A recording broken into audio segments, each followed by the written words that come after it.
दर्शक बंधु मनुष्यर तीनोटी मुख्य आवश्यकता मध्य खाद्य होछि अन्यतम। यही खाद्य पुष्टिकर हवा निहाती जरूरी।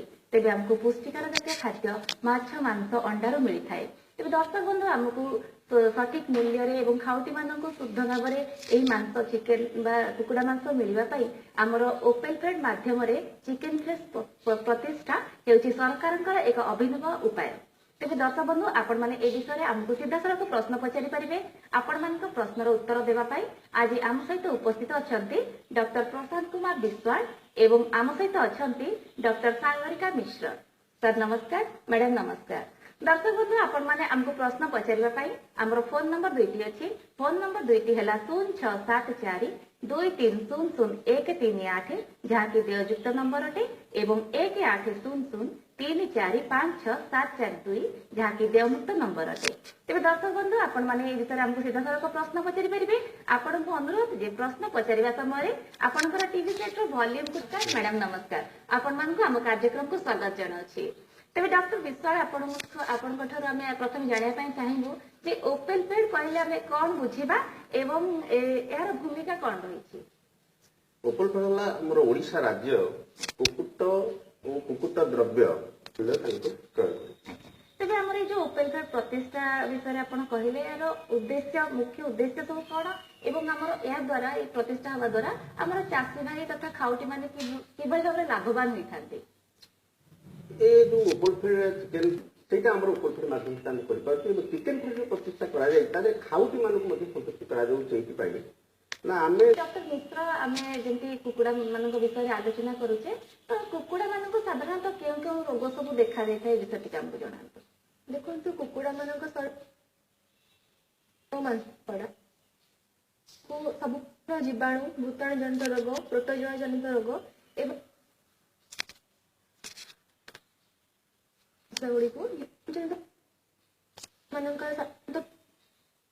पावल टाइप इत्यादि देखा जाए व्हाइट डायरिया भी कहती। तेज यू जीवाणु बा बीजाणु जनित समस्या सब जब देखा जाए तेज आम विभिन्न प्रकार एंटीबायोटिक्स यूज करता। बाजार में विभिन्न प्रकार एंटी सल्फाडाइजिन सल्फामेथाजाइन ऑरामाइसिन एगुड़ा सब मिलूँ। एक समय आम इंजेक्शन माध्यम भी दे पारिबा नहले पानी रे मिसैकी भी दे पारिबा। सेमती भूताणु जनित समस्या गुड़िक भितर सबुठ मारात्मक रोगटी हूँ आपंकर रानीखेत डिजीज जोटा को कि न्यूकासल डिजीज बा एनडी बोली भी कह जाए। आम आलोचना को आगक जारी रखा ये गोटे फोन कॉल अच्छे आम नहीं। हेलो लक्ष्मी नारायण बाग कर सुवर्णपुर रु। हेलो आज्ञा नमस्कार, आपण प्रश्न कहतु। आज्ञा आपण परिचय पाई प्रश्न कहतु।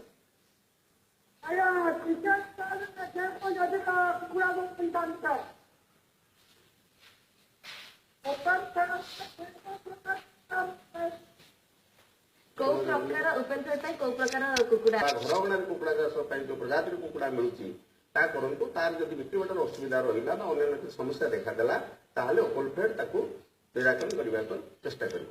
माने हमर चाषी भाई निज परिवेश को लक्ष्य करी एवं निजर आर्थिक अवस्था को देखि जो प्रकार कुकुड़ा हमर जो अंडा दिया कुकुड़ा फार्म कले अति कम रे हमको चाषी भाई मानक जो आवश्यकता रहउची आपनकर 25,000 30,000 कैपेसिटी जो कुकुड़ा चाष करिया जो अंडा दिया कुकुड़ा चाष जदि हमें मांसा कुकुड़ा चाष करिया सेते कोन हो हम ब्रॉयलर फार्मिंग सेते चाषी भाई मैंने लक्ष टका इन्वेस्टमेंट कले पारे कि जो घरगणा भितर राज्य सरकार गोटे योजना रही जो योजना घरगणा कुकुड़ा चाष योजना से 20 ରୁ 25टी से प्रजातिर कुकुड़ा चाष आम विशेष आम इन्वेस्टमेंट ना से जो अंडा आसो घरे खाई किसी अंडा बिकी किसी पैसा लाभ कर व्यतीत आम जो गंजा गुड़ा कुकुड़ा गुड़ा बाहर बिक्री गोटे फोन कॉल नहीं।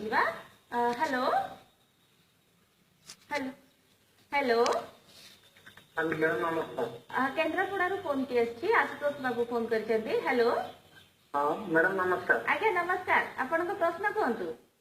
मो 4000 कैपेसिटी गोटे बॉयलर फार्म करने चाहूँगी प्रथम क्या जोगाजोग कर बॉयलर फार्म करने 4000 कैपेसिटी जो ब्रॉयलर फार्म करने चाहूँगी एम राज्य सरकार गोटे योजना रही जो 4000 कुकुड़ा जो आम ब्रॉयलर चाष जो मैंने करेंगे से जो आपिकल जो अच्छे जो सब्सिडी आवेदन कर मिनिमम 4000 ब्रॉयलर। हेलो ମୋ ପଚାରିବା କଥା ଯେ ଅପଲମେଣ୍ଟ ଯୋଉ ବେଷ୍ଟ ୟୁନିଟ୍ ହଉଛି ଯୋଉଟା ପ୍ରୋସେସିଂ ୟୁନିଟ୍ ହଉଛି ହ୍ୟାଲୋ ହଁ ଶୁଣିପାରୁଛି, ଆପଣ ପ୍ରଶ୍ନ କୁହନ୍ତୁ। ସେଇଟା ଆମେ ବାଲେଶ୍ୱରରେ କରିପାରିବା କି? ମାନେ ବାଲେଶ୍ୱରରେ ଆଜ୍ଞା, କରିବା ପାଇଁ ଆଜ୍ଞା। ଚାହୁଁଛନ୍ତି ଟିକେ? ଦେଖନ୍ତୁ ଆମର ପଶୁ ସମ୍ପଦ ବିକାଶ ବିଭାଗର ଆମର କମିଶନର ମହୋଦୟ ସେ ସବୁ ଜିଲ୍ଲାପାଳ ମହୋଦୟ ଯେମିତି ଆମେ ପୂର୍ବରୁ ଆଲୋଚନା କରୁଥିଲେ ଆମେ କୁକୁଡା ମାନଙ୍କ ରୋଗ ବିଷୟରେ, ତ ଆମର ସେଇ କୁକୁଡା ମାନଙ୍କର ବିଭିନ୍ନ ରୋଗ ତ ହେଉଛି, ଏହାର ଟୀକା ସାରଣୀ ବିଷୟରେ ଆମକୁ ଟିକେ ଜଣାନ୍ତୁ। ଯେତେକ ସବୁ ଭୂତାଣୁ ଜନିତ ରୋଗ ରହିଛି ତାର ପ୍ରତିଷେଧକ ଟୀକା ବ୍ୟବସ୍ଥା ମଧ୍ୟ ରହିଛି। ଆମେ ଯଦି ଠିକ ସମୟରେ ପ୍ରତିଷେଧକ ଟୀକା ଦବା ତେବେ କୁକୁଡା ମାନଙ୍କୁ ନିଶ୍ଚିତ ଯୋଉକି ଜନ୍ମ ହେବା ମାତ୍ରେ ଚିଆଁ ମାନଙ୍କୁ ତାଙ୍କ ଚର୍ମ ତଳେ 0.2 ml ଦିଆଯାଏ। ତାପରେ 5 ରୁ 7 ଦିନର କୁକୁଡା ହେଇଗଲେ ସେମାନଙ୍କୁ ସାଧାରଣତଃ ଦିଆଯାଏ ବା ରାନୀ ଯୋଉଟାକୁ କହନ୍ତି ତା ପାଇଁକି ଦିଆଯାଏ। ଏଇଟା ତାପରେ 15 ରୁ 17 ଦିନ ହେଇଗଲେ କୁକୁଡା ମାନଙ୍କୁ ଆଇବିଡି ଭ୍ୟାକ୍ସିନ ବା ଗୁମ୍ବର ଡିଜିଜ ଭ୍ୟାକ୍ସିନ ସେଇଟା ଦିଆଯାଏ। ସେଇଟା ବି ସେଇ ନାକପୁଡା କିମ୍ବା ଆଖି ବାଟେ ଦିଆଯାଇ ପାରିବ। 25 ରୁ 27 ଦିନ ହେଇଗଲେ କୁକୁଡା ମାନଙ୍କୁ F1 ଲାସୋଟା କୁକୁଡା ମହାମାରୀ ରୋଗ ତାର ବୁଷ୍ଟର ଡୋଜ ଟା ଦିଆଯାଏ। ୟାପରେ ଆପଣ ପାୱାର ପକ୍ସ କରାଯାଏ। ଏଇଟିକୁ ସାଧାରଣତଃ କୁକୁଡାର ଡେଣା ତଳେ ଦିଆଯାଏ। ତାପରେ କୁକୁଡାର 8 ରୁ 10 ୱିକ୍ର ହେଇଗଲେ କୁକୁଡା ମାନଙ୍କୁ R2B ଭ୍ୟାକ୍ସିନ ଯୋଉଟା କି ସେଇ କୁକୁଡା ମହାମାରୀ ରୋଗ ଏଗେନ୍ଷ୍ଟରେ ଦିଆଯାଏ, କିନ୍ତୁ ଏଇଟିକୁ କୁକୁଡାର ଗୋଡ ମାଂସ ପେଶୀରେ ଦିଆଯାଇଥାଏ। ଆଜ୍ଞା, ତେବେ ଆମର ଦର୍ଶକ ବନ୍ଧୁ ମାନେ କୁକୁଡ଼ା ଚାଷ କରୁଥିବା ଆମର ଚାଷୀ ଭାଇ ମାନେ ଯଦି ସଠିକ ସମୟରେ ଏସବୁ ଟୀକା ଦିଅନ୍ତି ତେବେ ତାଙ୍କର ମାନେ ଅନେକ ଲାଭ ହବ। ଆମେ ଏଠି ଗୋଟେ ଫୋନ କଲ୍ ଆସିଛି, ଆମେ ନେଇଯିବା। ହ୍ୟାଲୋ ହ୍ୟାଲୋ ବରଗଡ଼ରୁ ଫୋନଟି ଆସିଛି। ହ୍ୟାଲୋ ହଁ ମ୍ୟାଡ଼ାମ ଆଜ୍ଞା ନମସ୍କାର। ପ୍ରଦୀପ ବାବୁ ଆମ କାର୍ଯ୍ୟକ୍ରମକୁ ଆପଣଙ୍କୁ ସ୍ୱାଗତ। କଣ ରଖିଛନ୍ତି ପ୍ରଶ୍ନ ଆଜି? ହଁ ଯେ ମ୍ୟାଡ଼ାମ ତାହେଲେ ସେ କିଭଳି ଲାଭବାନ ହେବେ, ତ ଆମେ ଆପଣଙ୍କୁ ଜାଣିବା ପାଇଁ ଚାହିଁବୁ ଯେ ଆପଣଙ୍କର କେତେ କୁକୁଡ଼ା ରଖିବାର କ୍ଷମତା ଅଛି? ଟିକେ ଟିଭି ସେଟ୍ର ଭଲ୍ୟୁମ୍ କମ୍ କରନ୍ତୁ। ଆମର ପଚାରିଲେ ସେ ଯୋଉ ଓପନ ଫିଲ୍ଡ ମାଧ୍ୟମରେ ସେ କୁକୁଡ଼ା ଚାଷ ଯୋଉ ସଦବା ସଦାବେଳେ କରିବେ ତାର ଦାୟିତ୍ୱ ନେବୁ, ତା ଇନକ୍ୟୁବେଟର କଣ ସୁବିଧା ରହିଛି ତାକୁ ଦେଖିବୁ। ତେବେ ଆମର ଏଠି ଗୋଟେ ଫୋନ କଲ୍ ଆସିଛି, ଆମେ ନେଇଯିବା। ହ୍ୟାଲୋ ଆଜ୍ଞା ନମସ୍କାର, ଆମ କାର୍ଯ୍ୟକ୍ରମକୁ ସ୍ୱାଗତ।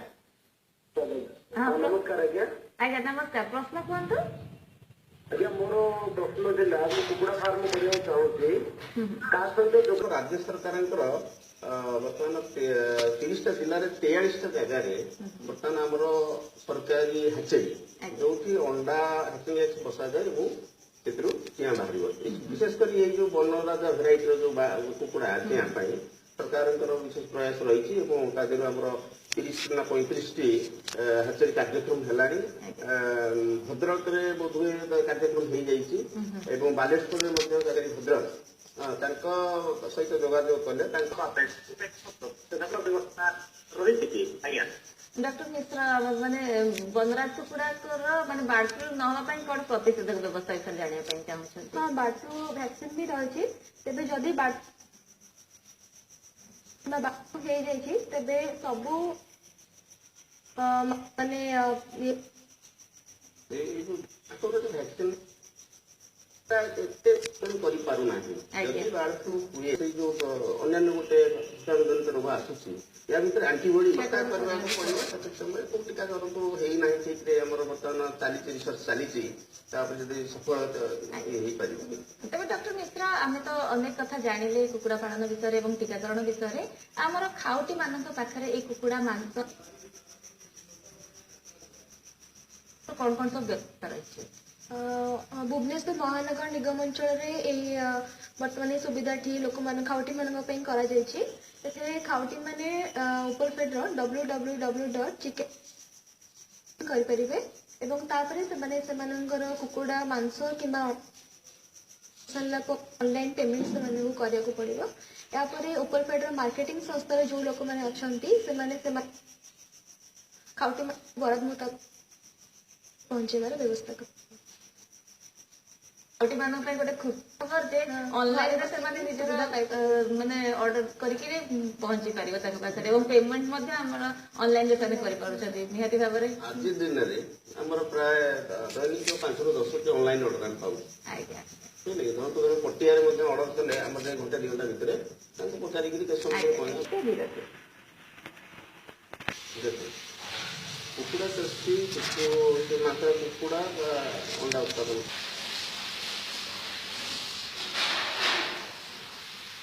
ବିରତି ପରେ ଆପଣମାନଙ୍କୁ ସ୍ୱାଗତ।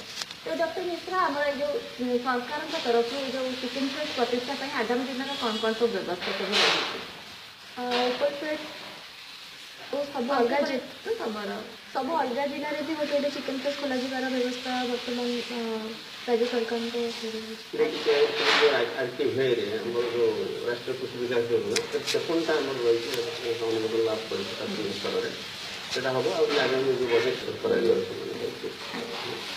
ଡକ୍ଟର ବିଶ୍ୱାଳ ଏବଂ ଡକ୍ଟର ମିଶ୍ର ଆପଣମାନେ ଆମ କାର୍ଯ୍ୟକ୍ରମକୁ ଆସିଲେ ଏବଂ ଏଇ ଓପନ ଫ୍ରେସ୍ର ଯୋଉ ଚିକେନ ଫ୍ରେସ୍ ପ୍ରତିଷ୍ଠା ବିଷୟରେ ଆମର ଡକ୍ଟର ବନ୍ଧୁମାନଙ୍କୁ ଏତେ ଗୁଡ଼େ ତଥ୍ୟ ଦେଇଥିବାରୁ ଆପଣମାନଙ୍କୁ ଅନେକ ଅନେକ ଧନ୍ୟବାଦ। ନମସ୍କାର ଡକ୍ଟର ବନ୍ଧୁ।